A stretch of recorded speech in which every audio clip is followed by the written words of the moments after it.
Rod Blagojevich also getting in on the action. He's apologizing now for saying that he's blacker than Barack Obama in a recent issue of Esquire magazine, and it's bizarre. Take a listen.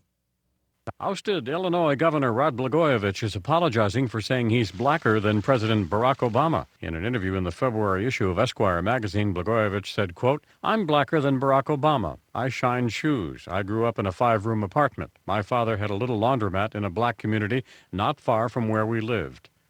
Monday, Blagojevich said the comment was stupid, stupid, stupid, and added that he meant the statement as a metaphor in his disappointment for Obama, whom he claims does more for Wall Street than Main Street.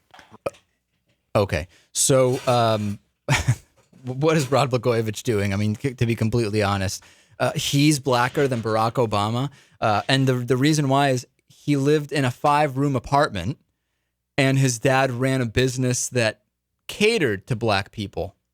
What does that mean? I really don't get it. What on earth does that mean, and what is Rod Blagojevich talking about?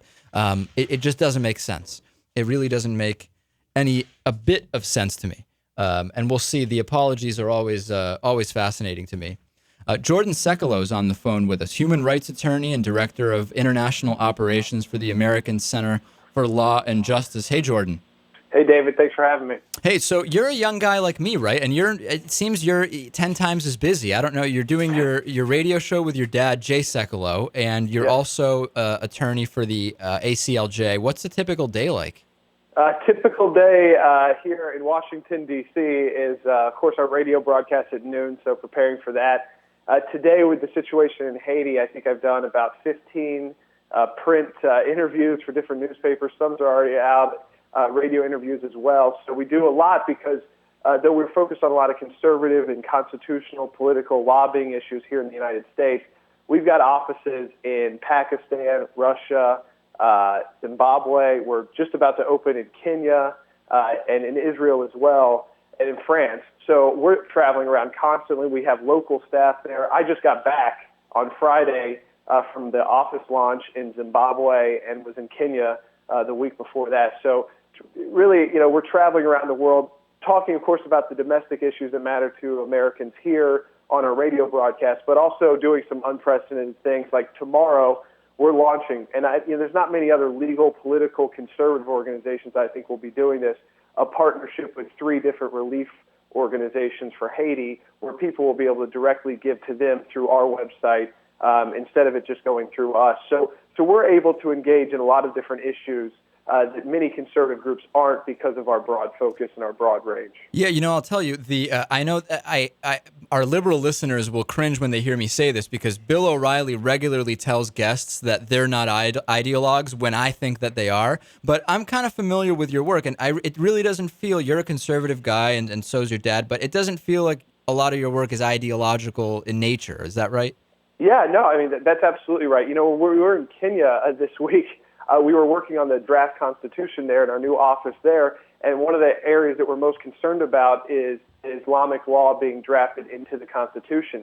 And now that issue, as a conservative, may interest people, but as a human rights issue, of course, as it relates to women, is a broad issue that appeals to everyone. Everyone understands that basically the Kenyan Constitution, which has all these broad fundamental rights in the draft, has this clause that says, well, this doesn't apply if it conflicts with Sharia law. So 10 to 25% of Kenya's population, specifically the women who are Muslims, won't get the fundamental rights that the rest of Kenyans get. And the Islamic courts, of course, so Muslims will have their own court system.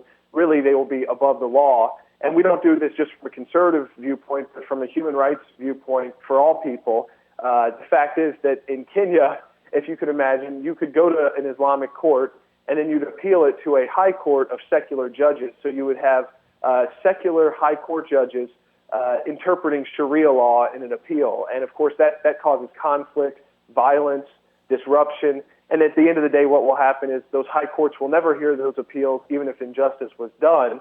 And so you've got, again, a whole community which is living above the law, mostly because we think that with the Islamic threat around the world, that these countries just don't want to deal with it. So instead, they just kind of have that approach of détente, where you give them as much as they ask and hope that they won't attack you and won't carry out any terrorist attacks. But our human rights focus is broad. In Zimbabwe, We are literally working with the Minister of Constitution, who launched our office officially, both parties there as a nonpartisan effort, just to help with their constitutional process as they completely draft a new constitution. So if I understand correctly, you flew to Africa on this recent trip before the underwear bombing, but flew back after it. Do I have that right? Yeah, I flew out about 3 hours after that news story broke. I was sitting with my girlfriend in Washington, D.C. on Christmas Day, about to leave, and that news story broke. I was heading out to the airport to fly to Charles de Gaulle in Paris to get to Nairobi. Right. And so that had just broken, and of course nothing had changed then. I was actually surprised that the flights were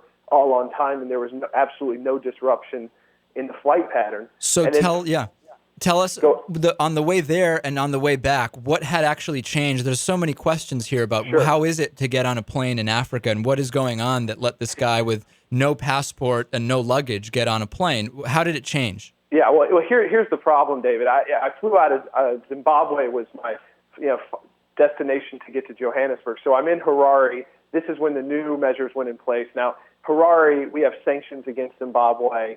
It's listed on the State Department's website as a place not to travel to. They were probably the last place to check my bag.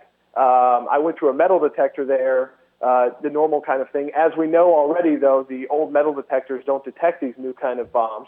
When I got to Johannesburg, my luggage just got transferred to the next plane, which was a flight directly to the United States, to Atlanta from Johannesburg, nonstop. And I went through one more metal detector with my carry-on bags. The only change was that as we boarded the plane, the Delta flight, that instead of just giving showing your ticket, show your passport, right before you got on, someone zipped open your backpack. And I was gone for 2.5 weeks in Africa. My backpack was full of video equipment, wires, cables. The person literally unzipped it, looked in, didn't put their hands in, zipped it back up, and then some guy lightly patted me down on the side. So unless I had a bomb on me, it was the size of a large rock, he wouldn't have noticed a thing. That's it. That was the new change. And I'll tell you, David, the difference is one of the guys traveling with us is Israeli. He was flying back from Johannesburg on the Israeli airline El Al. Right. They actually called him at the ticket counter and said, by the way, you're getting your transfer ticket. We just want you to know we're going to be going through all of your checked luggage. So we're just telling you that now. Is there anything in there we need to know about that could cause concern? Any electronic equipment that looks bizarre, so that we know it before? They're known for great security in Israel, but they take it into their own hands. And I think that's the problem. I had South Africans trying to implement TSA regulations in this pat-down, and the truth is they don't have the same kind of concern. It's not, this is a guy who's probably making a couple dollars an hour trying to implement these new U.S. security regulations.